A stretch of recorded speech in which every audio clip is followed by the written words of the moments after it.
Well, I think I think we're starting to see green and brown snow, which is kind of a New England term that the snow's melting.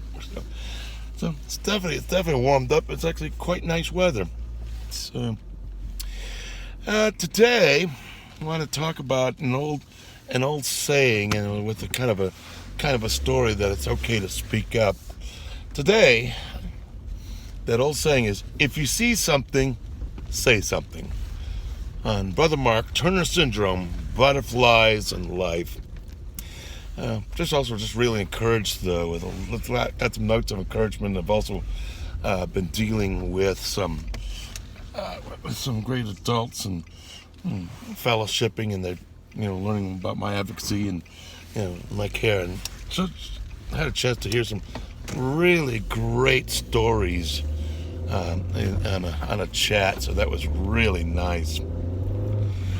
So that's just has a few other people come on board in the forum, and so that was really nice too. So as an aside, but many years ago, um, lived in Cincinnati, and I was in downtown. The focal point downtown Cincinnati is known as Fountain Square, because obviously because of the fountain. That is the focal point. And so I had occasion where I had to use the facility, the public washrooms, as we would euphemistically put it, in the city parking garage. And well, the interesting thing was, as I walked in and took care of business, but I happened to see a huge suitcase, completely with nobody in there, nobody using it, and just sitting there. There was some concern. Should I say something? Should I not? Would I be embarrassed of something? And it was suspicious, so I did.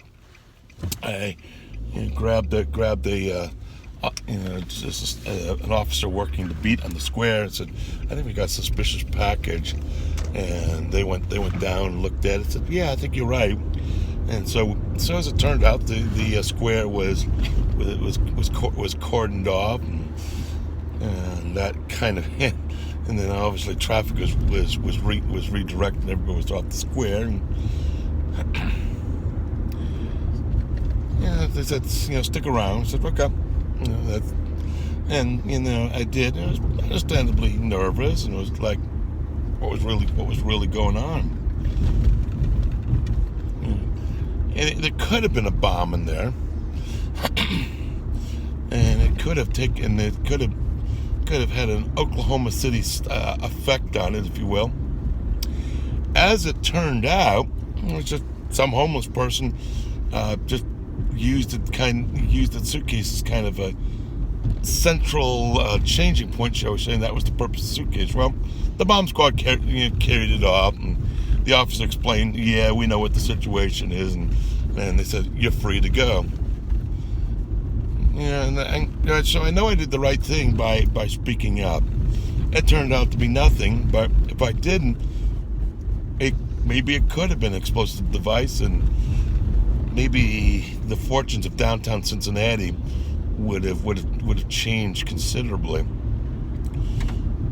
But it was right for me to speak up. A lot of people are aware there's been a lot of drama, and a lot of bullying that's just really kind of gone unchecked until now, and now things are starting to change.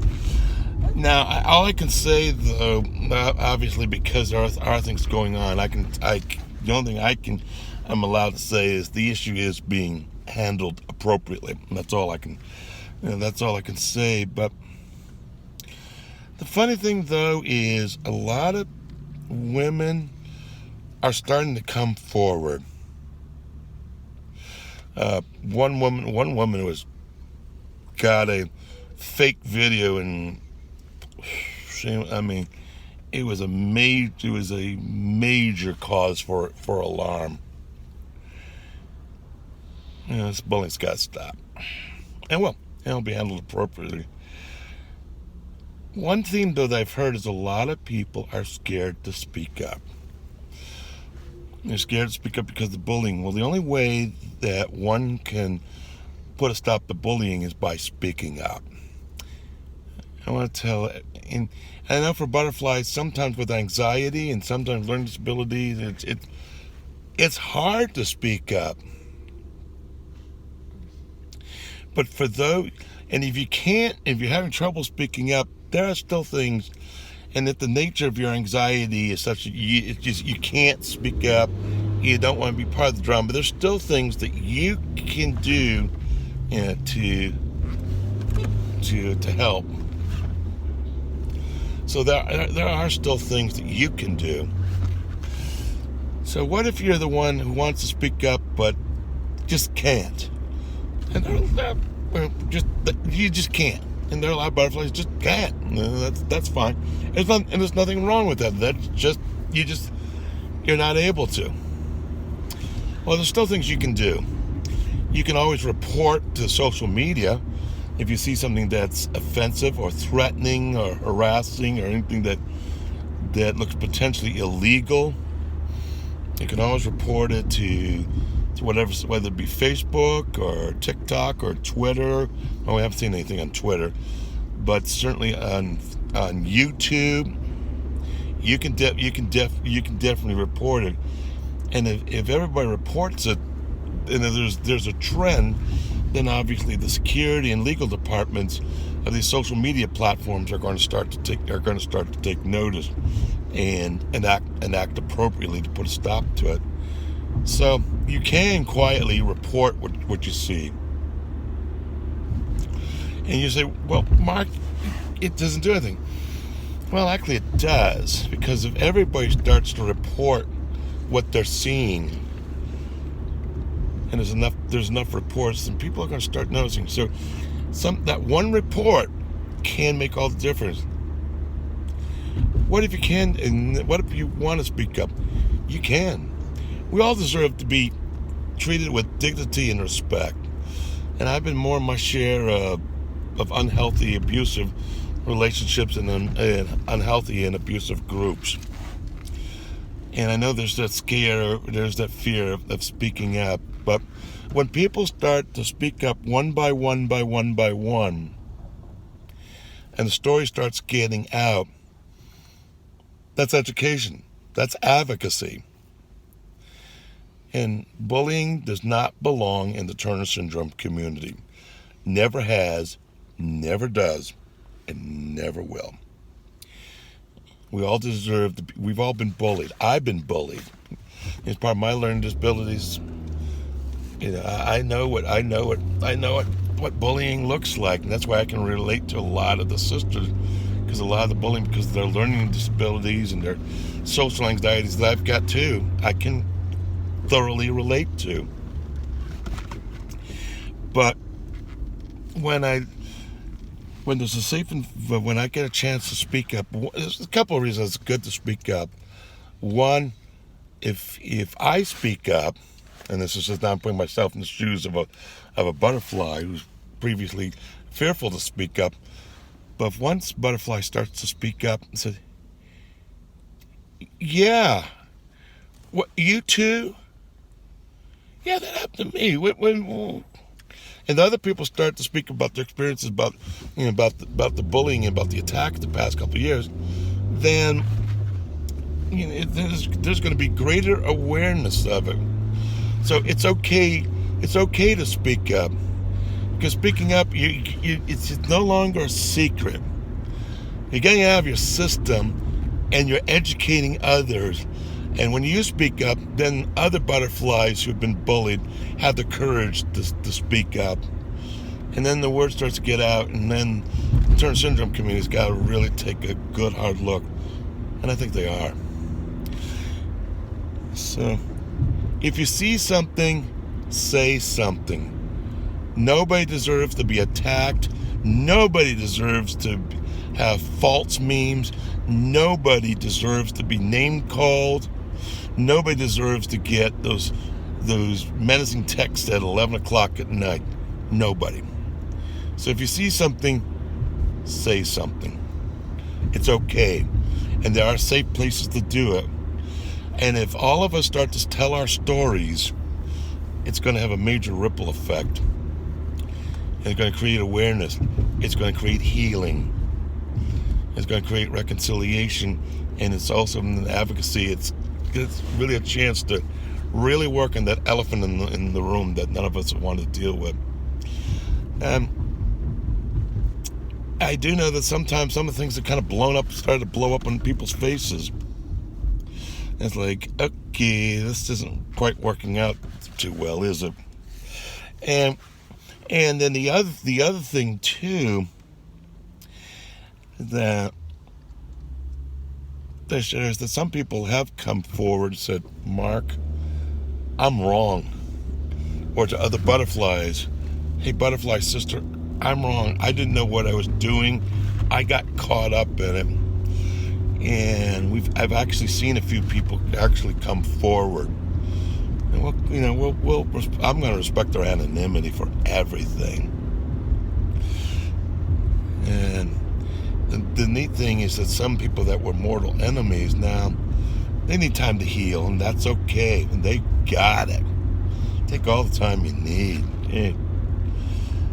But there's no shame in coming forward.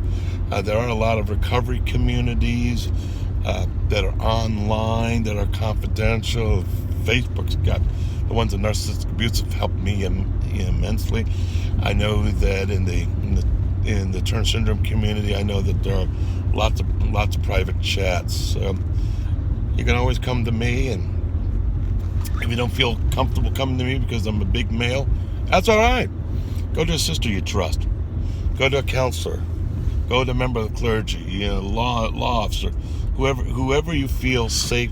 A teacher, if you're a younger butterfly, whoever you feel safe. Go tell your story to somebody who will trust and listen.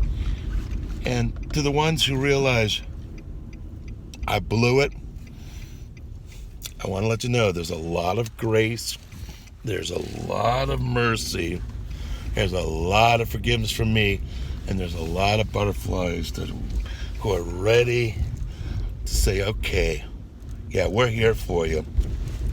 No matter how far down the scale you've gone, you're going to find that your experience is going to help others. And I know sometimes I've done it myself where there's a lot of shame. And I will say this. There were situations where I got involved in some pretty bad decisions. And I didn't know until somebody told me how certain dysfunctional systems work. And then I was educated. I didn't know. And that's okay. And that's nothing to be ashamed of. Get educated. Get support. I will say that sometimes there may be anger. Sometimes there may be hurt. Sometimes there may be shame. But I think for some of our faith traditions, and we'll realize that there's a higher power that's ready to forgive. And there are definitely religious and secular communities that are ready to help. Now the Turner syndrome community that are ready to help put lives back together again, and to learn from our experiences and to be older and wiser. And so there's a lot of Humpty Dumptys among us, but I think there's a lot of good communities that can give us the ability to put a lot of lives back together. So again, speak up if you can. The more stories we get out, the more awareness and the more education. If you can't, you just can't, you can't, nobody's going to force you. I wouldn't. But you can always report what you see anonymously. And all those little reports make all the difference in the world. So, yeah, my hearts and thoughts are out as we try to heal, as we try to grow. Butterflies and friends, And this can be truly an occasion where we can all be Turner strong.